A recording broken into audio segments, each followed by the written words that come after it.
নিশ্চয়ই শুনেছেন যেই মানুষটি এই কথাগুলো বলছিল ওনাকে আমার থেকে আপনারা ভালো করে চিনেন বনিয়ামিন।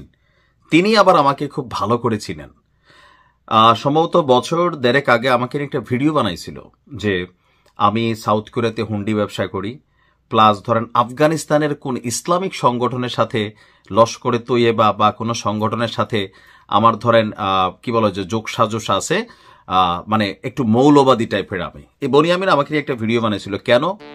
কারণ বহু আগে আমি নিজে বনিয়ামিনকে নিয়ে একটা ভিডিও বানিয়েছিলাম। এই যে আমরা যারা আমজনতা আছি, একসময় বনিয়ামিন যে সকল ভিডিওগুলো বানাইতেন আমরা এগুলোর তীব্র নিন্দা করতাম। এমনকি একসময় তার অবস্থান মোটামুটি অ্যান্টি ইসলামিক ছিল।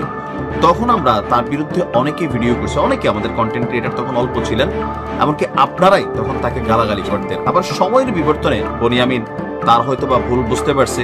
এখন তার ভিডিওর কন্টেন্ট আগে যে টাইপের যৌন সুরসুরি টাইপের অনেক ভিডিও কিন্তু বানাইতো, বাট লাস্ট 2.5 years সরকার পতনের আগে পরে তার কন্টেন্টের ক্রাইটেরিয়া চেঞ্জ হয়েছে, ইভেন অনেকটা ইসলামিক ভাবধারার মধ্যে ফিরে আসছে। এটাকে আমরা কংগ্রেচুলেশন জানাই, এটা ভালো দিক। যাই হোক, এখন বনিয়ামিন যে তথ্য দিয়েছেন এই তথ্যগুলো নিয়ে মার্কেটে নতুন করে আরেকটা কি বলে যে পারসেপশন তৈরি হয়েছে যে শেখ হাসিনা অসুস্থ, একটা মাইল্ড স্ট্রোক করছেন, আর সেটার পরে তার জিহ্বার এক পাশ বেঁকে গেছে, অবশ তিনি কথা বলতে পারতেছেন না। এখন প্রশ্ন হচ্ছে এই তথ্য বনিয়ামিন কোথায় পাইছে? এটা কি কোন রকম অথেন্টিক তথ্য? যে তারও তো অনেক বড় নেটওয়ার্ক আছে বিভিন্ন জায়গায়, ভালো কথা। তো ওই রকম যে হাসপাতালে দিল্লির চিকিৎসা করেছে সেখান থেকে কি কোনো জিনিস তার কাছে আসছে, বা কোনো মেডিকেল সার্টিফিকেট অথবা সামহাও কারো বক্তব্য? না, বনিয়ামিন আসলে এখানে যে পারসেপশনটা তৈরি করতে চাচ্ছেন, এটা মাঝে মাঝে আমি আমার অনেক ভিডিওতে বলি যে কেন শেখ হাসিনা ইস্যুতে একটা পারসেপশন তৈরি করা যাচ্ছে। মেইন কারণ হচ্ছে গেল 15 মাস তিনি কিন্তু কোন রকম ভিডিও সাক্ষাৎকার দিচ্ছেন না।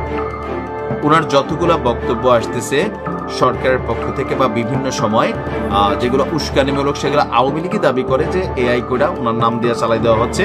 আবার অনেকেই দাবি করেন যে ওনার বিষয়গুলো এআই কর্তৃক অডিও রেকর্ডেড করে এই বক্তব্যগুলো মার্কেটে ছাড়া হচ্ছে।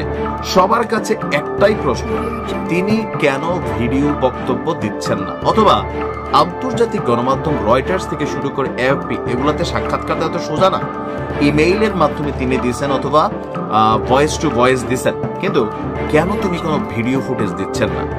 আর এই ভিডিও ফুটেজে হাজির না হওয়ার কারণে অথবা বিভিন্ন জায়গায় পৃথিবীর যে আওয়ামী লীগের প্রোগ্রামগুলো হচ্ছে সেখানে যখন তিনি কনফারেন্সে যোগ দিচ্ছেন বাট অডিও ভয়েসে, তখনও কিন্তু অনেকের মধ্যে একটা পারসেপশন তৈরি হয় যে শেখ হাসিনা কি আসলে বেঁচে আছেন, অথবা তিনি কি সুস্থ আছেন। বাইচে আছেন 100%, বাট অসুস্থ আছেন। এই পারসেপশনটাই কিন্তু আসলে যারাই চাক, এখন বনিয়ামিন যেমনটা বলছে, এর আগে বিভিন্ন জন যেমন বলছে, এটা কিন্তু তৈরি হয়ে যাচ্ছে। আওয়ামী লীগের নেতাকর্মীদের সাথেও ওনার যতটুকু কনভারসেশন, ফোন আলাপ, কোথাও সর্বশেষ গত 14-15 মাসে শেখ হাসিনা দেখতে কেমন হয়েছিল, ওনার চুলগুলিকে একটু পাকলো বা তিনি কি একটু ফর্সা হইলেন, চেহারাটা কি ভেঙে গেল, নেতাকর্মীদের জন্য তিনি সরাসরি সামনে কেন আসছেন না, এইটা নিয়ে কিন্তু আসলে এখানে নানান ধরনের আলাপ আলোচনা চলছে। যার কারণে বনিয়ামিন এখন এই মুহূর্তে মার্কেটে খুবই জমজমাট, বিশেষ করে জামাত ইসলামের পক্ষে খুবই শক্ত অবস্থান। এনটি বিএনপিতে আছেন অনেকটা, তো স্বাভাবিক জামাতের যারা সাপোর্টার শ্রেণী আছে তারা রাতারাতি বনিয়ামিনের একটা ভক্ত হিসেবে তৈরি হয়েছেন, পিনাকিদারও ভক্ত হিসেবে তৈরি হয়েছেন। তো সেখান থেকে বনিয়ামিন যখন একটা বক্তব্য দেয়, এটা একটা ন্যারেটিভ তৈরি করে। আবার এই ন্যারেটিভটা শেখ হাসিনাও একাংশে বা আওয়ামী লীগও একাংশে তৈরি করে রাখছে। কেন? গেল 15 মাস প্রকৃতপক্ষে শেখ হাসিনা তিনি কিন্তু কোনো ভিডিও বক্তব্য, ভিডিও কনফারেন্স অথবা কোনো রকম ওনার ফুটেজ, ছবি কোনো কিছু আসছে না।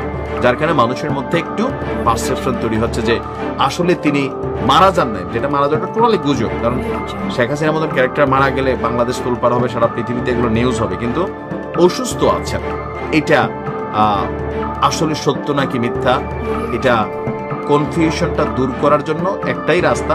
এখন শেখ হাসিনা বা আওয়ামী লীগের রাজনৈতিক অবস্থান থেকে তারা সেটা করবেন কিনা জানি না, সেটা হচ্ছে শেখ হাসিনা একটা ভিডিও বার্তা দেওয়া দরকার যে তিনি আসলে সুস্থ আছেন। কারণ যতই কর্মীরা মুখে মুখে বলুক ওনার কথা, কিন্তু যখন এই ধরনের ন্যারেটিভ সামনে আসে, যুক্তি তর্ক দিয়ে মানুষকে বোঝানো হয়, তখন কিন্তু মানুষের একটা পারসেপশন তৈরি হয়ে যায় যে না ভাই, এত বড় ঘটনার পরে সম্ভবত তিনি স্ট্রোক করছেন, করাই স্বাভাবিক, বয়সটাও কিন্তু ওই লেভেলের। তো শেখ হাসিনার বিরুদ্ধে যত প্রোপাগান্ডা ছড়াচ্ছে বা পারসেপশন ন্যারেটিভ তৈরি হচ্ছে, এইটাকে দূর করার একমাত্র উপায় হচ্ছে কোনো ভিডিও কনফারেন্সে তিনি কথা বলা, হোক দেশে বিদেশে ভারতে যেখানেই হোক। তখন হয়তো যারা ন্যারেটিভ তৈরি করছে বা বিভিন্ন মানুষ বিভিন্ন যে পারসেপশন দিচ্ছে, মানুষ তখন তাদের মতন করে বিশ্বাস করে নেবে। দেখা যাক কি হয়। ভালো থাকবেন। আসসালামু আলাইকুম।